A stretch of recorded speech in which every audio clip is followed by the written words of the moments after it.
Hello. I just got back from a pretty big storm. It was so big that I decided I should probably take some of my most dearest possessions with me so they don't get destroyed in the process. Amongst them were some of my favorite video game consoles and various games. But I kind of realized that I forgot a lot of the crucial ones. But I discovered some hidden gems, like the really hidden ones, the ones that shouldn't be unearthed.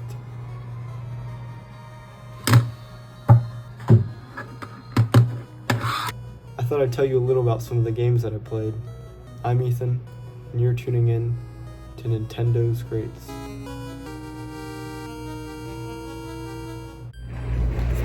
I'm currently in the middle of the storm, but that's okay. This storm has been pretty bad so far, and no one is really sure how everything will fare after it's all said and done. So, last second, to save as much as I could, I threw some things in a bag. And of course, I only packed the absolute essentials. Now, for the moment of truth.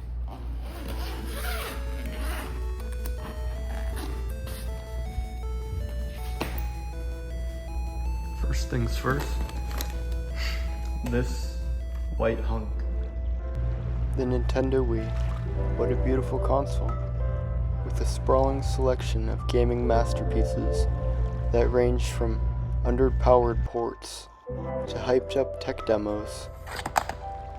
The Wii really had it all, most especially though, the greatest game of all time. Cold Stone, scoop it up! Now, in all seriousness, my actual favorite game is Super Mario Galaxy 2. Sorry about the double fake out, but the Wii had some of the greatest 3D Mario games, and I guess games, ever. These platforming geniuses both deserve to be mentioned, as they're both two of my favorite games. But I think that the sequel kind of improves on the masterpiece that was Super Mario Galaxy. And while some may say, Super Mario Galaxy 2 took out all the story elements, are you really playing Super Mario Galaxy, or any 3D Mario in that matter, for the story? Or are you playing it for some epic platforming adventures? And now, in 2, you have Yoshi. He's pretty darn cool. Now enough talking, let's play some Nintendo Wii. I forgot the chords. Looks like I'll have to move on to the next best thing. Let's be real, the Nintendo Switch is not the next best thing. The Nintendo Switch is generally considered better than the Wii? Huh. I guess this is the new answer to the best Nintendo console according to most people. And I guess it's kinda obvious why. The Nintendo Switch is a sprawling library of games, both new and old, and well, old repackaged as new. And with its new controllers, the wonderful detachable Joy-Cons, I can experience pure joy in the form of tabletop gameplay.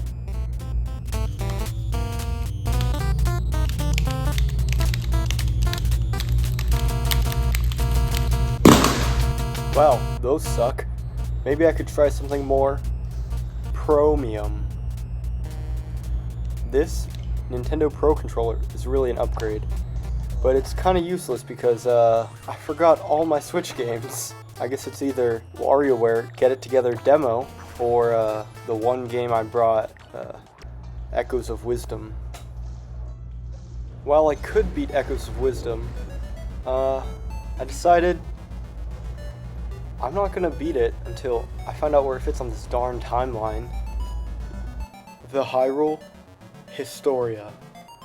This book was how we got the official timeline to the Zelda series. Or at least until that darn blue book ruined everything. Apparently, the timeline is dependent on the player's imagination. So I'm pretty sure this game is in the Fallen timeline, and it's probably a sequel to Link's Awakening. You see, the two games, they have the same exact graphics. It must be a sequel.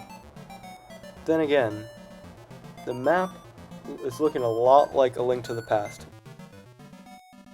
Maybe it's a sequel to A Link to the Past, and a prequel to Link's Awakening. But then again, Link is the same in A Link to the Past, Link's Awakening, and the Oracle games. So maybe it's after all three. But then again, Link Between Worlds takes place in the same world as A Link to the Past, but after. And if you compare the world in Echoes of Wisdom to the one in A Link Between Worlds, you can see that some things have changed since then, such as the Desert Temple is now slightly worse looking. So maybe it's after that, and Triple Zeros, it's the same link. Or it's at the end of the timeline, alongside Breath of the Wild. Or it's its own timeline, or maybe it is the timeline. Now this might take a while. So, the WarioWare Get It Together demo it is.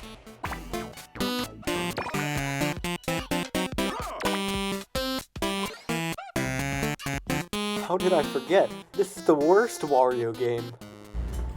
I think I'll just go to my backup handheld experience. The Nintendo 3DS's. The Nintendo 3DS. My first Nintendo portable system.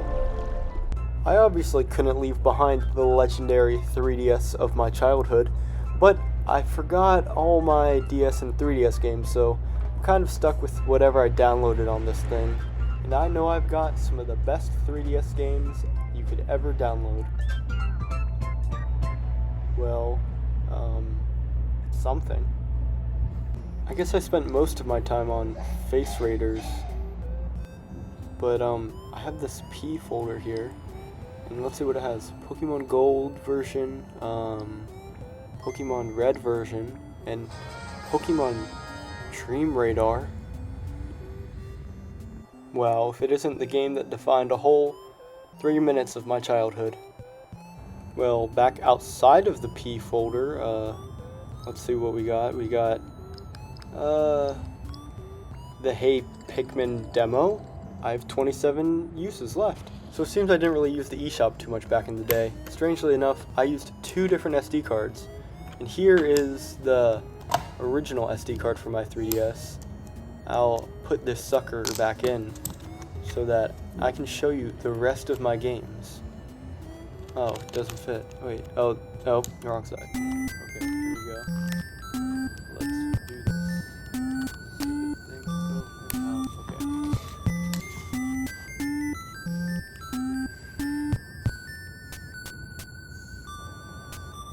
Okay, it's turning on. Time to see all of my 3DS Sonic Boom. Okay, I got Pokemon Banking Transporter. Let's get out of the P folder. New Super Mario Bros. 2. We have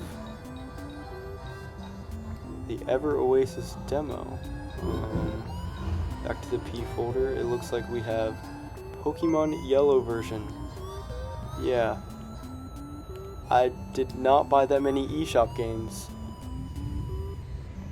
So the reason I have 2 SD cards, if I remember correctly, is because on the first one, I got Pokemon Yellow, as you saw, and I wanted to get Pokemon Red, but not on the same one, just in case I wanted to trade between them. Which is really weird because I only had the Red 3DS, and if I were to upgrade to one of the newer models, they take micro SD cards, not normal SD cards. And eventually I did upgrade. Bam. Now I've downloaded a ton of games onto this new Nintendo 3DS, like this here Earthworm Jim, but on this original, you really only can compare it to the one and only Dream Radar.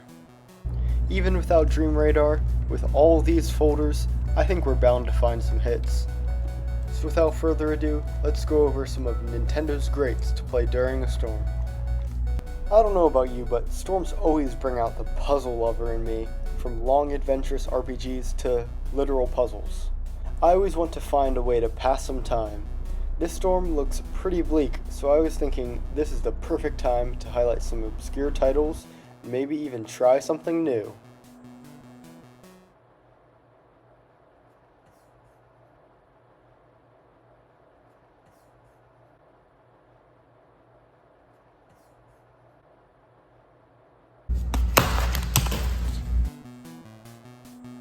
Someday.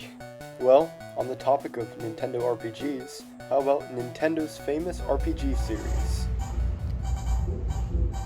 Earthbound.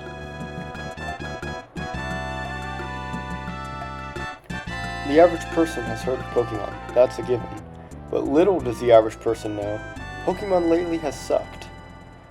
So, when I bought Pokemon Sword and Shield back in 2019, I then realized I no longer wanted to catch them all.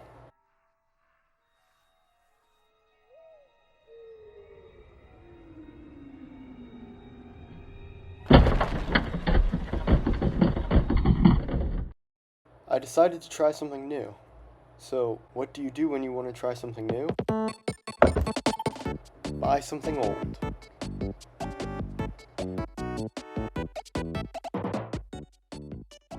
I had heard big things about this Final Fantasy III guy, so I thought I'd give the game a whirl.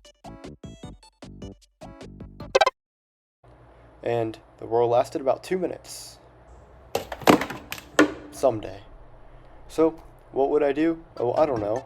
Unlock all the characters in Smash 64 or something, I guess?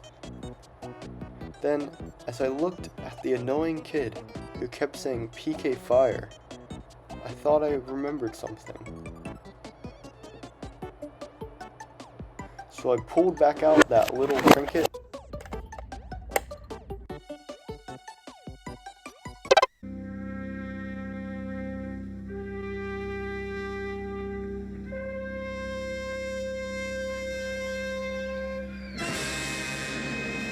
It's Earthbound. So yeah, I recommend it. It is available through the Nintendo Switch Online service, but, I mean, it's pretty cool on the 3DS if I do say so myself. If you really like it and want more, you can play its 8-bit prequel, Earthbound Beginnings. And if you can read Japanese, I heard Mother 3 is pretty good. You may say, what does Three Mothers have to do with Ness from Smash Bros? Well, it's the Japanese-only sequel. Lucas from Smash Bros is in it. I'll talk more about this later. Let's just get through the storm first. The power went out. Well, I guess this calls for a Blackout Bonanza. What is a Blackout Bonanza, you may ask?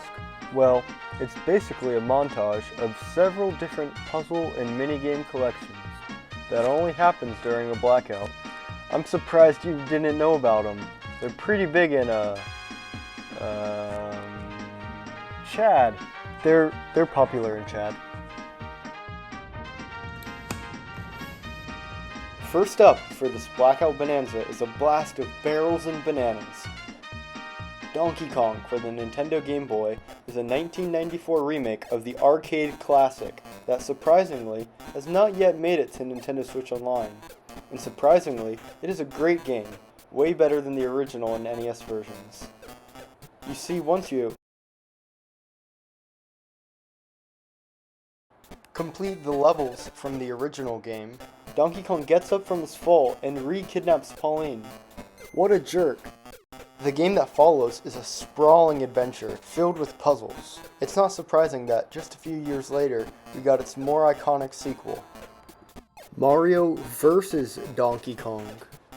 Here we go! Up until just recently, this game was just as obscure as its 1994 predecessor. Old Game Boy Advance game was remade for the Nintendo Switch. With the remake just coming out, I wouldn't be surprised if we never see the original version coming to Nintendo Switch Online, or at least anytime in the near future. But the Nintendo 3DS did have the original Mario vs. Donkey Kong via the Ambassador program.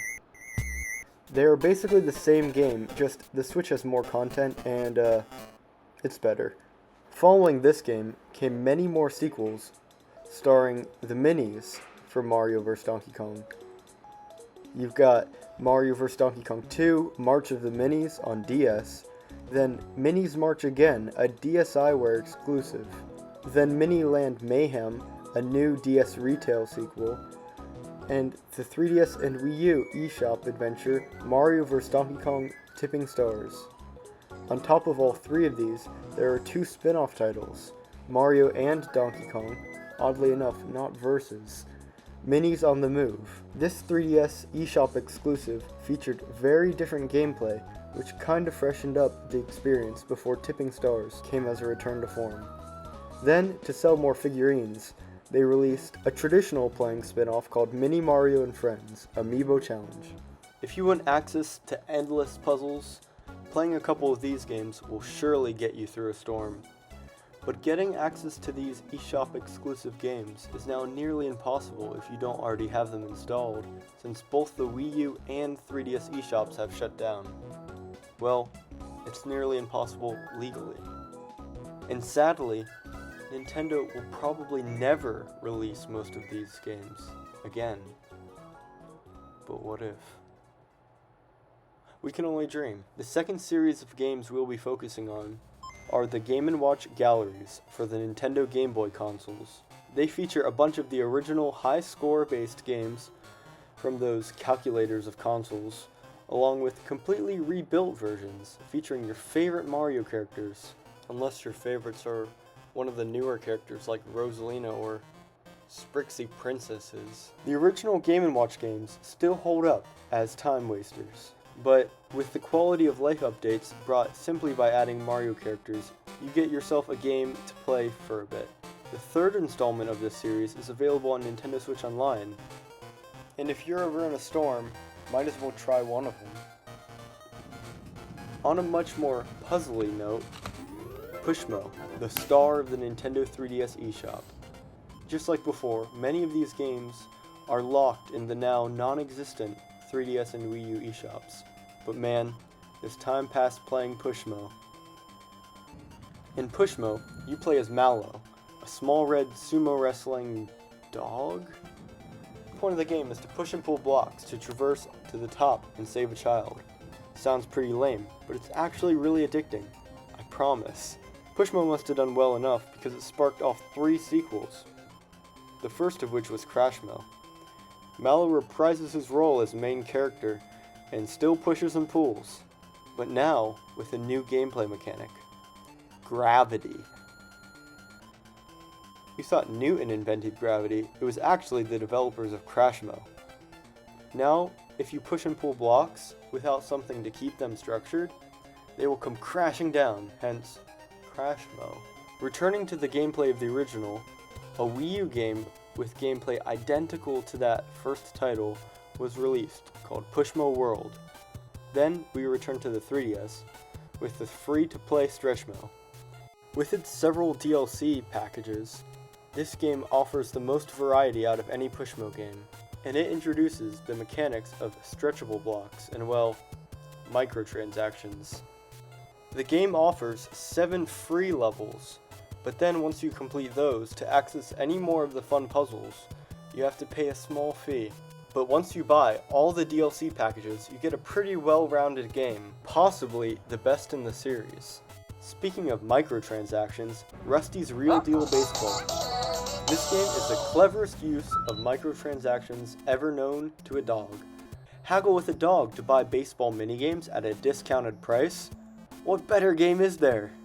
The twist is, they cost real money! Okay, it sounds like a scam, but it's actually a deal. I mean, if you enjoy baseball minigames, this game gives you the option to play all these different minigames at actual reasonable prices. Maybe one day, we will once again see these dead series return to Nintendo consoles in the future. But as for now, they seem landlocked. Rusty Slugger in the next Smash Bros? Confirmed? For minigames without microtransactions, there's WarioWare. There are 2 WarioWare games on the Switch, Get It Together and Move It. Get It Together is, Get It Together. It deviates a lot from the traditional WarioWares, and you control a WarioWare character inside of the minigame. For being my second WarioWare game, and for hyping it way too much with my WarioWare buddies, it was alright. Move It is basically Smooth Moves 2, which I don't think anyone really has a problem with. And it added what Smooth Moves lacked: multiplayer. Sadly, every time I've gathered my friends to play it, I could never get enough of them to get interested in it. And once I get one of them on board to play, my Joy-Cons are always finicky. I guess that kind of multiplayer action is restricted to Get It Together. Maybe I should get some new Joy-Cons.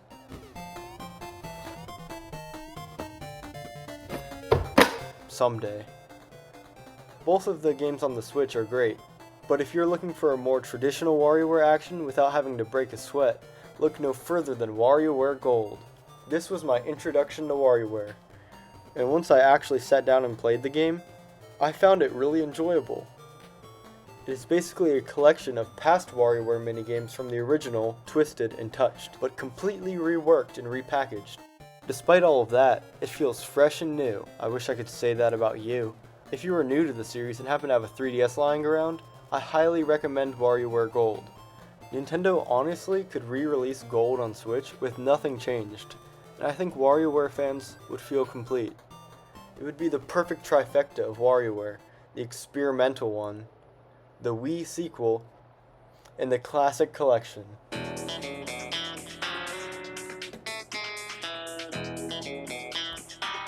What a show.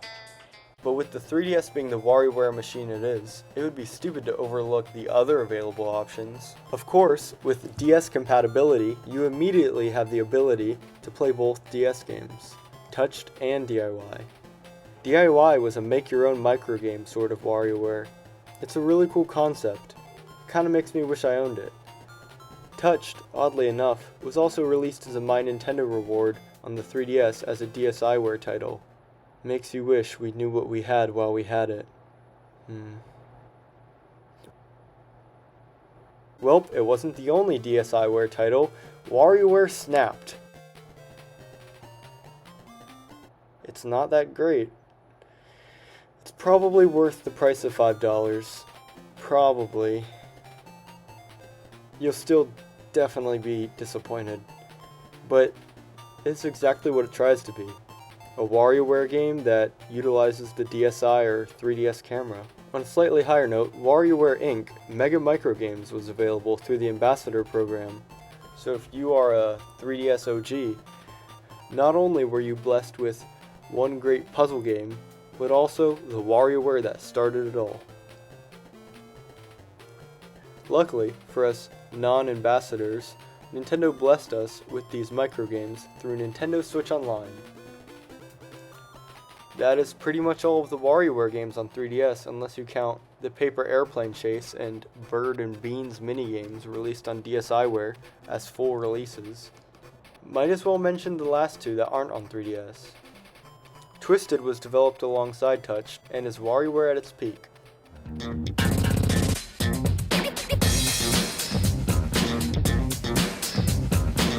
And then there's Game & Wario.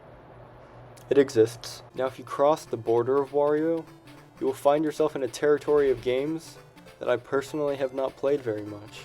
The Wario Land series. I liked Wario Land Shake It on the Wii, so I'm bound to like this, but I can't play this because I need to keep up the Blackout Bonanza.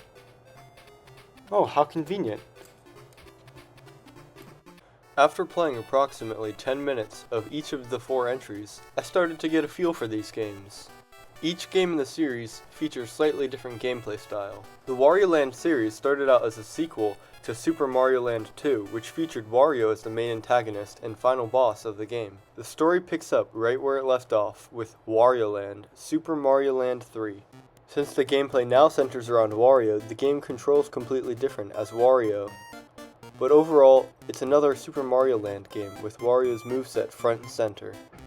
Virtual Boy Wario Land came next, but we never ended up seeing Virtual Boy games on Virtual Console, even though those would have paired pretty well with the 3DS hardware, having a 3D display and all. Eventually though came Wario Land II, or 2, which changed up the formula. Now Wario is basically invincible, and enemies are used to give Wario effects. These effects help Wario complete different puzzles throughout the game. Wario Land 3 followed in 2's footsteps, but expanded upon the foundation. At this point in the series, Wario Land kind of morphed into a Metroidvania, focused on exploration. Wario Land 4 brought back the concept of health, and became more focused on treasure hunting.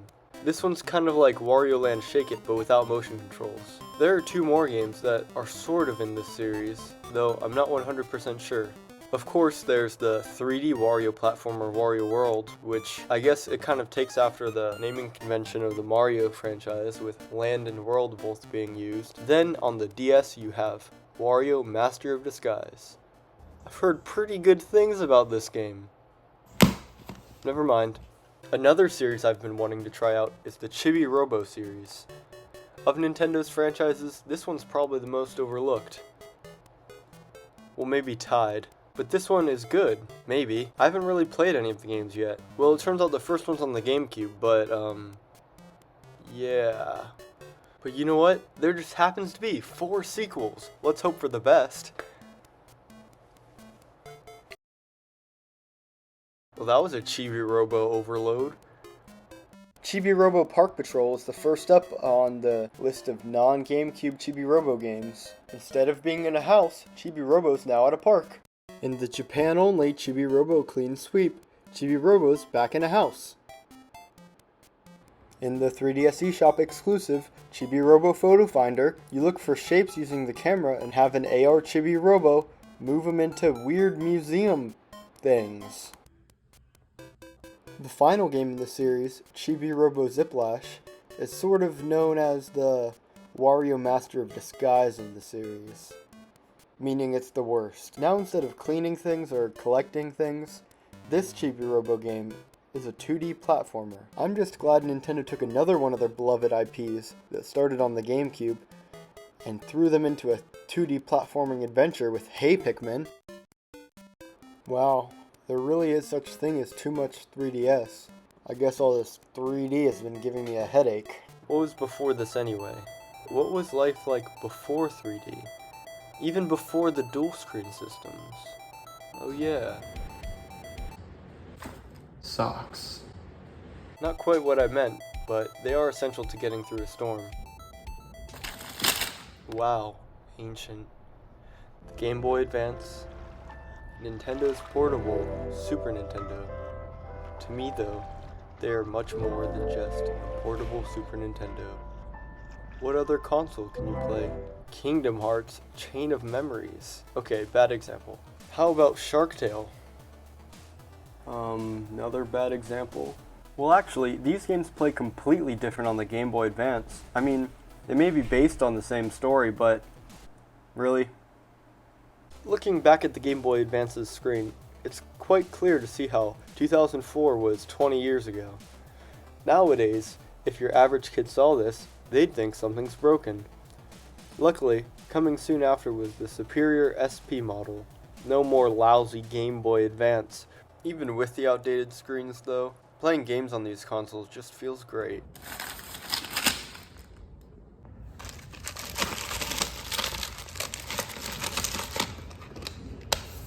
Shark Tale. Bad example. How about, Pac-Man Collection.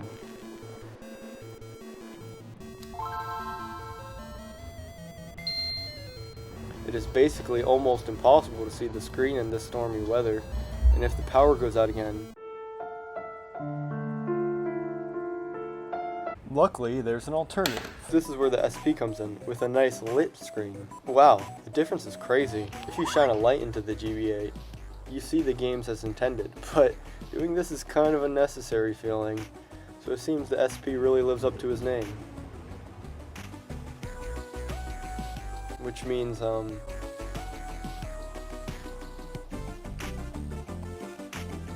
special. Huh, weird. Now, while I don't understand why SP stands for special, since Nintendo's rivals have been doing this with their portable consoles since the time of the original Game Boy, but of the entire library of Game Boy consoles, I think the SP really does stand out as the most special. I mean, it isn't every day that Nintendo releases a portable console that you can actually see. Well, I guess the special could stand for the clamshell design of the SP models. But if Nintendo wanted this to be some special thing, then why was the DS a clamshell? Honestly, Nintendo probably didn't even think it through. They just want you to buy Mario Kart. As it's getting later here, you can really see the difference between the Game Boy Advance and Game Boy Advance SP's screens. I think even though the Game Boy Advance original model definitely is shaped really nice. The SP is a worth it upgrade, whether you get the early model or the 101 model that supposedly has a better light. I may not have that one, but any light is better than no light. Well, next up, we party you, and we fit you. I've been saving these for a rainy day. Not rainy enough. Well, what else is there? Looks like a purple Pikmin. That means good luck. And we got an ocarina. Huh.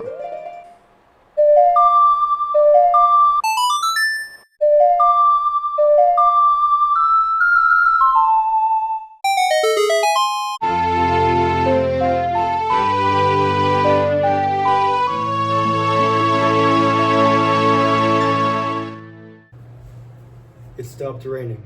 Of course, after I already got wet. Well, now that I have Wi-Fi, I wonder what's new in the world of Nintendo.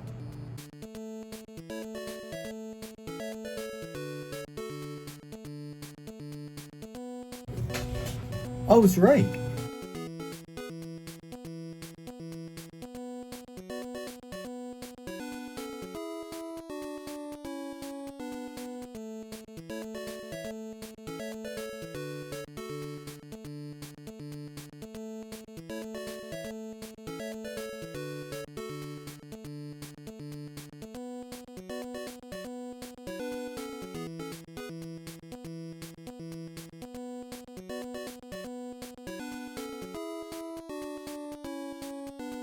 Thank you so much.